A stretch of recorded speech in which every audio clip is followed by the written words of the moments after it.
inmediato, analista internacional. Orlando, buen día. ¿Qué sentiste cuando viste a Andrés Araúz retuiteado por Rafael Correa diciendo derechos especiales de giro para la protección social del pueblo venezolano? 5.000 millones que el FMI había bloqueado y que tiene que depositar. Empecemos por ahí, platos fuertes. Bueno, en realidad un saludo para ti, Marcela, un saludo para tu audiencia, para las personas que nos ven y nos escuchan a través de todo el planeta. Bueno, incredulidad, sorpresa, digamos indignación, y es que hay mucha historia que contar sobre el diálogo en México y sobre lo que implica una situación de estas características. Fíjate, Marcela, que yo diría que en primer lugar, y antes de hablar de Araúz, yo creo que hay que celebrar que la derecha ejerza la democracia. Es decir, pareciera que en Venezuela hay una fiesta electoral porque la derecha se sienta en una mesa a inmiscuirse dentro de un proceso democrático y abandona las bombas, los asesinatos, los actos terroristas, los actos de sabotaje, aparentemente, ¿no? Siempre hay que decirlo, con la derecha venezolana y con los grupos fascistas que ejecutan la política de oposición venezolana, siempre hay que tener muchísimo cuidado, mucha precaución con lo que dicen y lo que realmente hacen. Fíjate que otro punto importante allí es el tema del Esequibo. Y creo que el tema del Esequibo es fundamental. Recordemos que en el Esequibo están instaladas compañías británicas multinacionales de petróleo tratando de, digamos, arrogarse así la potestad y el derecho de extraer los recursos petrolíferos dentro del Esequibo. Y esa creo que es la gran guerra que existe entre Inglaterra y Venezuela. De hecho, las ejecuciones políticas de Inglaterra en el Esequibo y en esa zona esequiba son más que evidentes. Su presencia para tratar de, digamos, canalizar los resultados electorales, la presencia del M-15, los sabotajes de inteligencia y todo lo que hicieron con el pueblo de Guyana específicamente. Entonces, sí, te escucho claro. Orlando Romero Harrington con nosotros, sigue en el análisis. Estabas comentando un punto súper interesante y ahí perdimos el audio. Hablabas por un lado de lo que implica estar trabajando sobre territorio Esequibo y luego sobre estas acciones para elevar bienestar, que nos hace falta, Orlando. Sí, decíamos que el problema con el Esequibo no es una lucha vacía como se puede pretender. Quizás para algunas personas, sobre todo para los militantes de la derecha, entiendan que lo que se está discutiendo en esa mesa acerca del Esequibo pues no es un asunto de vital importancia para la actualidad venezolana, pero sí realmente lo que se esconde detrás del Esequibo es una lucha frontal entre Venezuela y el Reino Unido para tratar de controlar territorialmente los recursos, sobre todo petrolíferos, que existen en el Esequibo. Y de esa lucha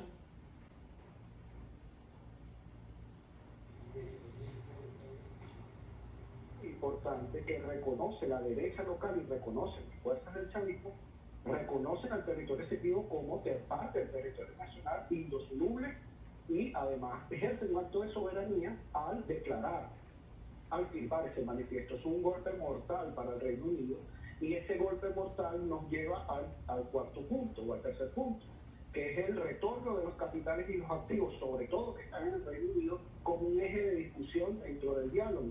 Haber sentado a la derecha y haber sentado a los organismos internacionales con el foco de atención acerca de ese tema es vital y evidentemente es una victoria para el gobierno venezolano.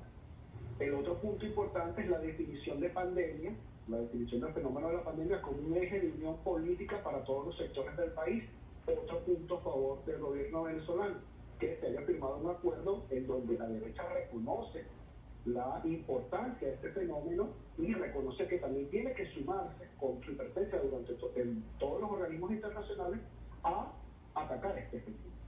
Yo diría que el otro punto que creo que se destila de todo esto como un colador es la pérdida progresiva de presencia en el juego de Estados Unidos.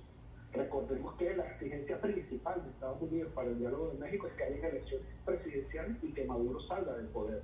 Esto en este momento no está planteado. Nadie está hablando de esto, probablemente nadie incluso le importe esto porque se ve como una quimera. Y eso es un hándicap, un golpe muy bajo para Estados Unidos dentro de su presencia continental.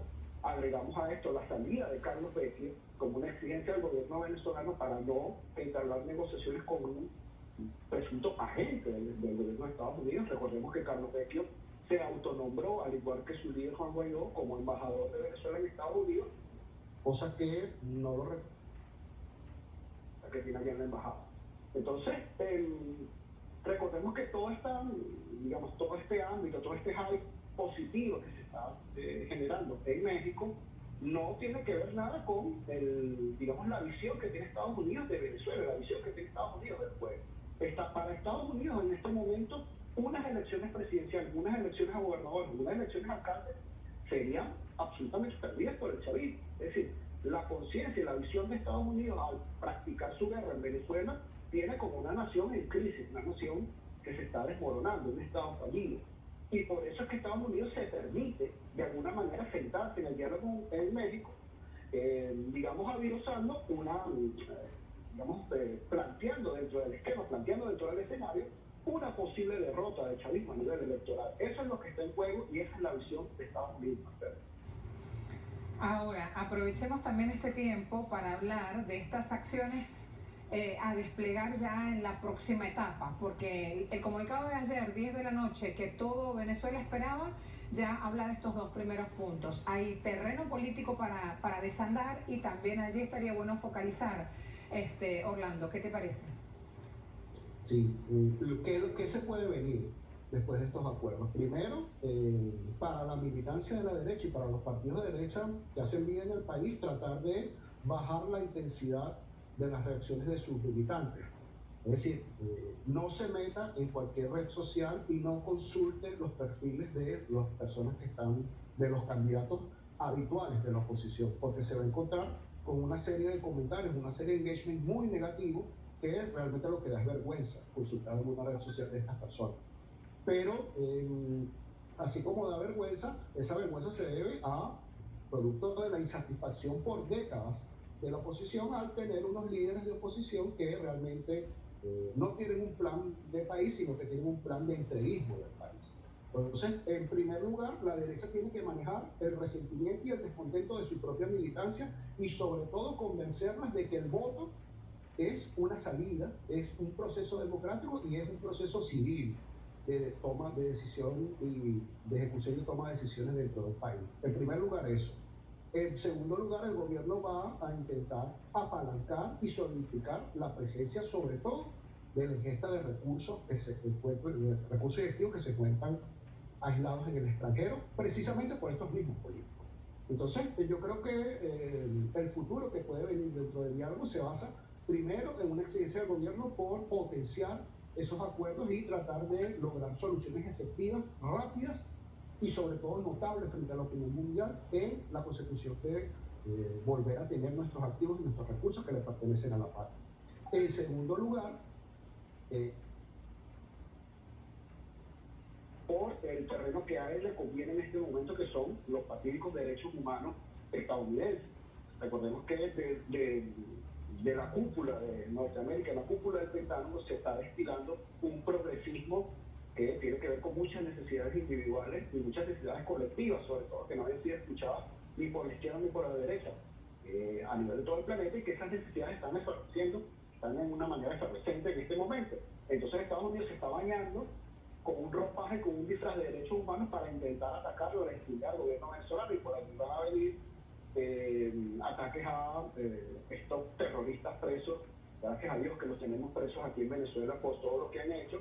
Por ahí va a venir el ataque, ¿no? Yo no creo que Estados Unidos se vaya a sentar de una manera, pacífica frente al diálogo. Él tiene sus operadores concertando, hablando del diálogo con sus intereses, que además, que saltan la barda de lo que nosotros tenemos aquí evidente. Recordemos que Estados Unidos está muy preocupado, y eso lo tengo que decir con conocimiento de caso, muy preocupado por las aperturas comerciales y las aperturas a partir del hecho jurídico que está ejecutando Venezuela con otros países, con el altermundo, digamos. Entonces, que Venezuela tenga negociaciones en este momento, que tenga proyectos, perspectiva de negociaciones a futuro con Turquía, con Irán, con Rusia, con China y con otros países que no constituyen precisamente el ámbito de Estados Unidos, el ámbito de influencia de Estados Unidos, tiene muy preocupado a Estados Unidos, y de allí creo que también hay otro factor que los obliga a sentarse en el diálogo para tratar de controlar y tener presencia, sobre todo a nivel de inversiones y de producción, en la nueva Venezuela que se respira, que el estilo de una nueva Venezuela progresista, una nueva Venezuela que está echando adelante, se puede respirar en las calles de nuestro país, Marcelo. Muchas gracias, Orlando. Te mando un gran saludo. Un saludo para ti. Vamos a prepararnos ahora a otros temas.